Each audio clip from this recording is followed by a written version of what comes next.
ஜெய் சாய்ராம், ஜெய் சாய்ராம், ஜெய் சாய்ராம்.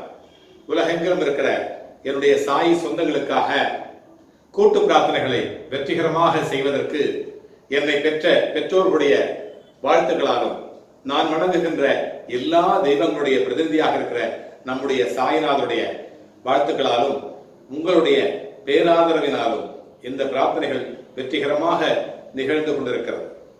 இதை பார்க்கின்ற பொழுது நீங்கள் பாபாவுடைய சொந்தங்களாக இருந்தால் இதை கண்டிப்பாக விரும்புங்கள், இதை மற்றவர்களுக்கு அனுப்புங்கள், இதற்காக நீங்கள் கமெண்ட் செய்யுங்கள் என்று கேட்டுக்கொள்கிறேன். அப்பொழுது என்னால் இன்னும் சிறப்பாக இன்னும் இதை நேர்த்தியாக உங்களுக்கு தர முடியும் என்கின்ற ஒரு நல்ல செய்தியும் தெரிவித்துக் கொண்டு இன்றைக்கு ஒரு நல்ல ஒரு பிரார்த்தனை, அநேக பிரார்த்தனைகள் வந்திருக்கிறது. அதிலே நான் சாய்நாதரை எப்படி தரிசிப்பது, எப்படி நான் சாய்நாதருடைய பிள்ளையாக இருப்பது என்றும் நான் எப்படி நல்லவனாக நடந்து கொள்வது என்றும் நிறைய அன்பர்கள் என்னை கேட்டிருக்கிறார்கள். அநேக அன்பர்கள் வேறு வேறு பிரார்த்தனைகளை கேட்டிருந்தாலும் கூட ஒரு சில அன்பர்கள் மிகவும் ஆத்மார்த்தமாக மிகவும் புனிதமாக எனக்கு பிடித்த மாதிரி ஒரு சில அன்பர்கள் கேட்டிருக்கிறார்கள். நான் பாபாவுடைய பிள்ளையாக எப்படி இருப்பது என்று கேட்கிறார்கள். பிரபஞ்சத்தோடு நான் எப்படி தொடர்பு கொள்வது என்று கேட்டிருக்கிறார்கள். இதெல்லாம் பெரிய விஷயம். அதாவது ஒருவர் பலருக்காகவும் பலர் ஒருவருக்காகவும் செய்து கொள்வதுதான் கூட்டு பிரார்த்தனை. இப்படி இருப்பவர்களுக்கு அதிகமாக, அதாவது மற்றவர்கள் நலமாக இருக்க வேண்டும் என்று நினைப்பவர்கள் உண்மையிலே கடவுளுடைய பிள்ளைகள், பாபாவுடைய பிள்ளைகள். அவர்கள் எப்படி தெரிவார்கள்? அதாவது 6ஆம் லெவல் அவங்களுக்கு கூடியிருக்கும், 6ஆம் லெவல் கூடியிருக்கும், கூடுதலா இருக்கும். பாசிட்டிவ் எனர்ஜி எப்படி அவங்களுக்கு கூடுது அப்படின்னு பார்க்கும்பொழுது நம்மளுக்கு பார்த்தாலே தெரியும். பாசிட்டிவ் எனர்ஜி எப்படி அவங்களுக்கு இருக்குது, அவங்க இல்லை அப்படின்னு பார்த்தா அவங்க மூஞ்சை பார்த்தாலே தெரிஞ்சுக்கலாம். அவங்க முகத்தை பார்த்தாலே ஒரு அருள் இருக்கும், இருள் இருக்கா, அதுதான் பாசிட்டிவ் எனர்ஜி. அவங்களுக்கு எலக்ட்ரோ மேக்னெட்டிக் சொல்லுவாங்க. எலக்ட்ரோ மேக்னெட்டிக் கதிர்கள் அல்லது அந்த சக்தி, ஆரா சக்தி அப்படின்னு சொல்லுவோம். ஆரா சக்தின்னா என்ன சொல்லுவோம்? அதாவது ஒரு ஒளி வட்டம் நம்மை சுற்றி. நமக்கு இருக்கிற தேகம் ஒன்று இருக்குது, தேகம், அதாவது ஸ்தூல தேகம். நம்ம பார்க்க முடியும், என்னை பார்க்கறது, நீங்க, நான் உங்களை பார்க்கறது, இதெல்லாம் ஸ்தூல தேகம். இது உண்மையான தேகம் அல்ல. சாப்பிட்டு வந்த தேகம். நம்ம என்ன சாப்பிட்றோமோ அதுவாக நம்ம மாறுவோம். நம்ம என்ன சாப்பிட்றோமோ அதனுடைய குணாதிசயங்கள் நமக்கு கண்டிப்பா இருக்கும். நான்வெஜ் சாப்பிட்றவங்க கண்டிப்பா கொஞ்சம் உறுதியா இருப்பாங்க, அதை விட ஒரு மேல போய் கொஞ்சம் கோபப்படுவாங்க, அதை விட ஒரு மேல போய் கொஞ்சம் அவங்களுக்கு என்ன இருக்கும், மனிதத்தன்மை விட ஒரு தன்மை அதிகமாக இருக்கும், கண்டிப்பா இருக்கும். ஒரு காலத்துல அவங்க விட்டுட்டாங்கன்னா கண்டிப்பாக அவங்களுக்கு ஒரு தேவ சரீரம் கிடைக்கும். அதனால்தான் ஆத்மீகத்தில் இருக்கிறவங்க எல்லாம் அதாவது ஒரு சாத்வீகமா இருப்பாங்கன்னு நம்ம சொல்றோம். ஆகையினால நான் புலால் உண்ணுகிறவர்கள் எல்லாம் தவறானவர்கள் என்றோ, ஆன்மீக சிந்தனை அற்றவர்கள் என்றோ, கடவுளோடு ஐக்கியமானவர்கள் இல்லை என்றோ நான் சொல்வதற்கு தயாராக இல்லை. ஆனாலும் கூட இப்படி இருந்து பாருங்கள் என்றுதான் நான் சொல்கிறேன். அவர்களுக்கு இந்த 6ஆம் லெவல் கூடுதலாக இருக்கும். பாசிட்டிவ் எனர்ஜி, அதாவது உயர்வான எண்ணங்கள் அவர்களுக்கு அதிகமாக இருக்கும் என்றுதான் நான் சொல்லுகிறேன். அதுபோல இந்த பாசிட்டிவ் எனர்ஜி இருக்கிறவங்க எப்படி கண்டுபிடிக்கிறது அப்படின்னு பார்த்தோம்னா, அவங்கள பார்த்தோம்னா எல்லாருக்கும் பிடிக்கும். ஒரு சிலரை பார்த்தோம்னா நம்ம பேச தோணும், நட்புறவாக இருக்க தோணும். சில பேரை பார்த்தா பிடிக்கும், ஏன் பிடிக்குன்னு தெரியாது. பஸ்ல உட்காடுறோம், ஒரு வாகனத்துல உட்காடுறோம், பிளைட்ல உட்காடுறோம், கார்ல உட்காடுறோம், நம்மளோட யாரோ பிரயாணம் பண்றாங்க, அவங்களோட பேசவே மாட்டோம். இறங்கி போகும்போது கூட அவங்க பேர் என்னன்னு தெரியாது, கடைசி வரைக்கும் அவங்களை யாருன்னே தெரியாது. அந்த மாதிரி இருக்கிறவங்களா இருக்கிறாங்க. அவங்க 6ஆம் லெவல் குறைச்சலா இருக்கும். ஒரு சிலர் வந்த உடனே தூரமா இருப்பாங்க, அவங்கள பேச தோணும். அவங்களுக்கு 6ஆம் லெவல் இருக்குதுன்னு அர்த்தம், கண்டிப்பா இருக்குது. ஒரு சில நடிகர்கள் நம்ம பார்ப்போம். சில பேர் போயிட்டு இருக்காங்க, அவங்க சீக்கிரமா பரிணமிக்க முடியவே இல்லை, அவங்க ஃபெமிலியர் ஆகிறதுக்கே முடியல. காரணம் என்னன்னா அவங்களுக்கு 6ஆம் லெவல் குறைச்சலா இருக்கும். எம்ஜிஆர் எல்லாருக்கும் பிடிக்குது, அவர் நல்லவர்னு சொல்லிட்டு எல்லாரும் நினைக்கிறோம். காரணம் என்னன்னா அவருக்கு 6ஆம் லெவல் அதிகமா இருந்தது. உலகம் பிறந்தது எனக்காக, ஓடும் நதிகளும் எனக்காக, அப்படின்னு ஒரு பாட்டு பாடுறாரு. எப்படி ஒரு அதாவது பாடினவர் ஒருத்தர் இருக்கிறார், எழுதினவர் ஒருத்தர் இருக்கிறாரு, அவர் பாடு நடிச்சாரு. ஆனாலும் கூட இந்த மாதிரி பாட்டு தான் இருக்குன்னு அவர் தேர்ந்தெடுத்தார். இந்த மாதிரி பாடுதான் எனக்கு வேணும் அப்படின்னு தேர்ந்தெடுத்ததுனால்தான் அவர் ஜெயிச்சார்.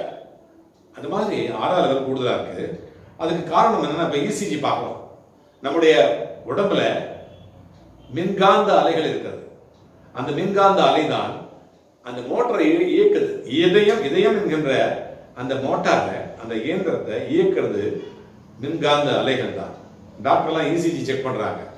அதுக்கு பேர் என்ன, இதுன்னு சொல்றாங்க, எலக்ட்ரோ மேக்னெட்டிக் இதுன்னு சொல்றாங்க. அந்த மேக்னெட்டிக் இது பவர் வந்து இருக்குதா இல்லையா, இதயம் இயங்குவதற்கு தகுதியான முறையில் இருக்குதா இல்லையா, செயல்படுதா இல்லையான்னு பாக்குறாங்க. எடுத்த உடனே அதுதான் செக் பண்றாங்க.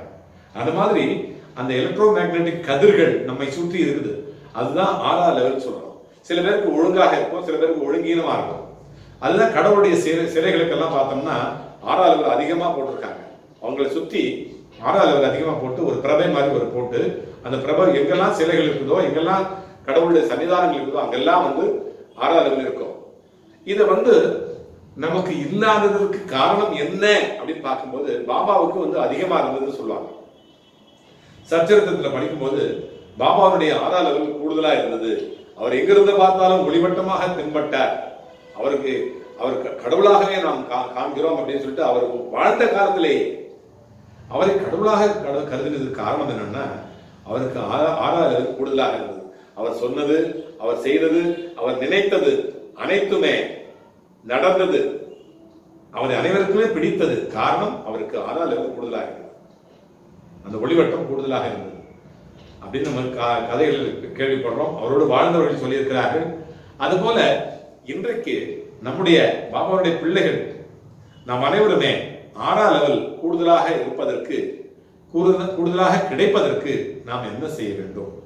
நம்மள அனைவருக்குமே பிடிக்கணும், நம்மள எல்லாருக்கும் பிடிக்கணும் அப்படின்னா நம்ம என்ன செய்யணும்?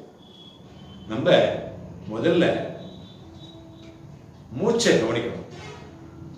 கவனிக்கணும். அதாவது பிராணாயாமம் பண்றது நம்முடைய பெரியவர்களுடைய ஒரு கோட்பாடு.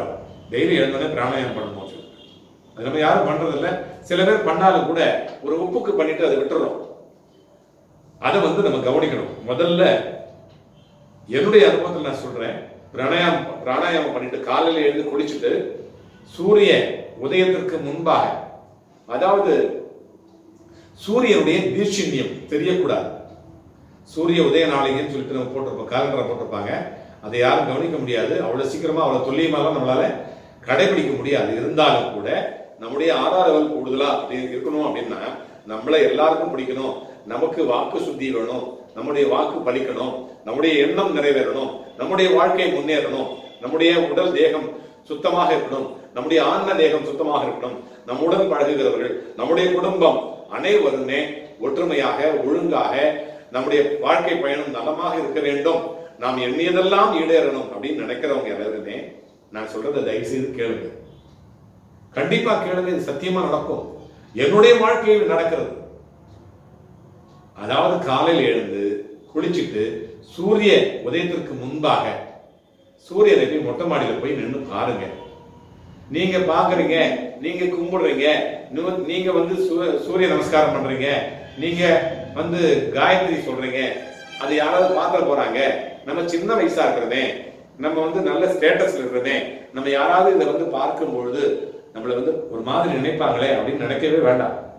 ஏன்னா இது நம்முடைய நலம், நம்முடைய முன்னேற்றம், நம்முடைய தேக நலம், நம்முடைய அதான் சூட்சும தேகம். நமக்கு தேகம் இருக்கிறது இந்த தேகம் மட்டுமல்ல, சூட்சும தேகம். அப்படின்னா நம்ம என்ன நினைக்கிறோமோ, என்ன எண்ணமோ, நம்முடைய எண்ணங்கள் தான் நம்முடைய சூட்சும தேகம்.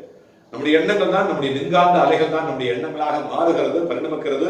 நீ என்ன நினைக்கிறாயோ அதுவாக ஆக கிடவாய் என்று சொல்லியபடி நம்முடைய எண்ணங்களை உருவாக்குவது நம்முடைய சூட்சும தேகம். நம்முடைய சூட்சும தேகத்தை உருவாக்குவது நம்முடைய 6ஆவது லெவல். நம்முடைய 6ஆவது லெவல் எப்படி உருவாகும்னா, நம்முடைய எண்ணங்களை நாம் சரிப்படுத்திக் கொள்வது. நாம் என்ன சாப்பிடுகிறோமோ அதுவாக நாம் ஆகிறோம், அதுவாக நம்முடைய எண்ணங்கள் மாறுகிறது.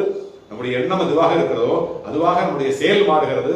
நம்முடைய செயல் எதுவாக இருக்கிறதோ அதுதான் விளைவை ஏற்படுத்துகிறது. அதில்தான் நன்மையும் தீமையும் இருக்கிறது.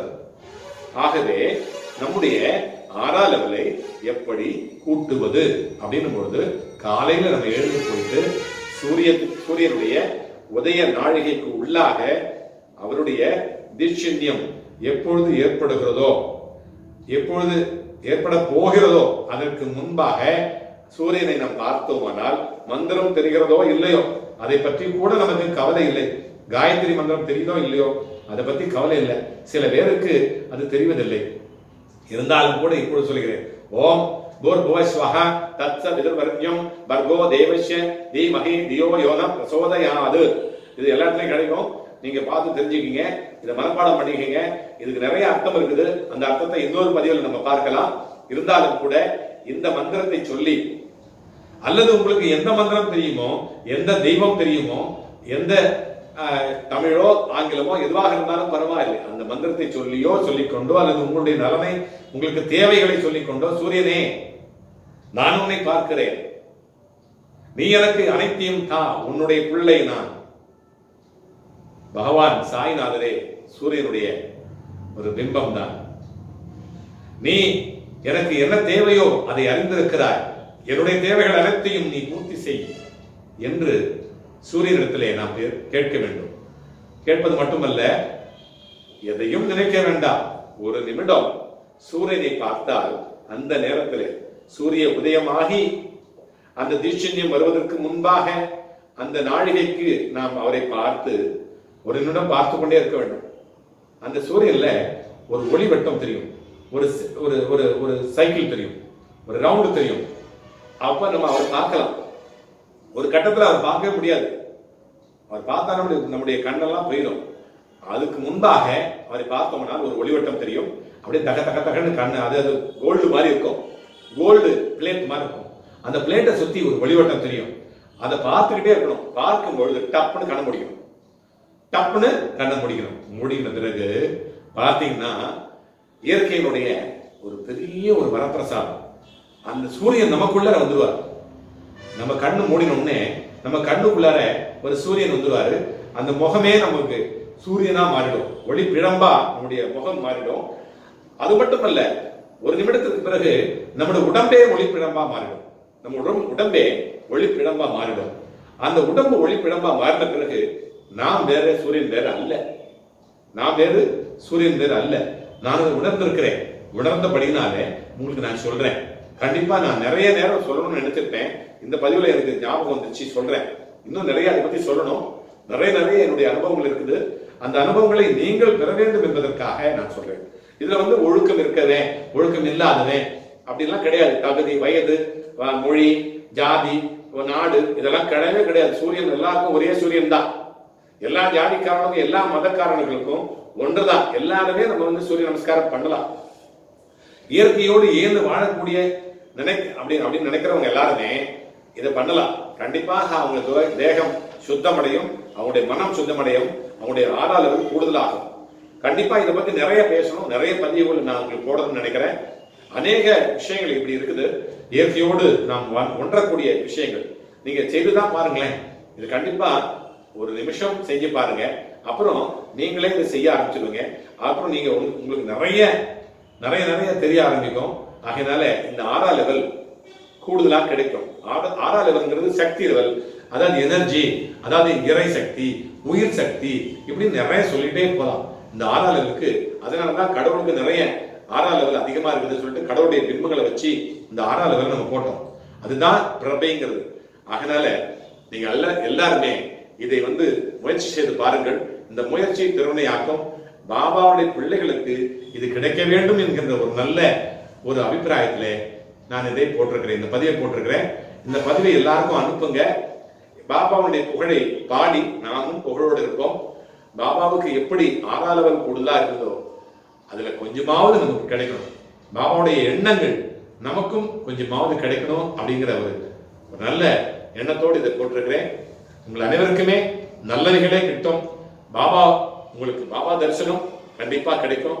பாபா தரிசனம், பாவ விமோசனம், வியாழன் தரிசனம், விடியல் நிதர்சனம், மண்டலூர் வாருங்கள், வலியெல்லாம் மறப்பீர்கள்.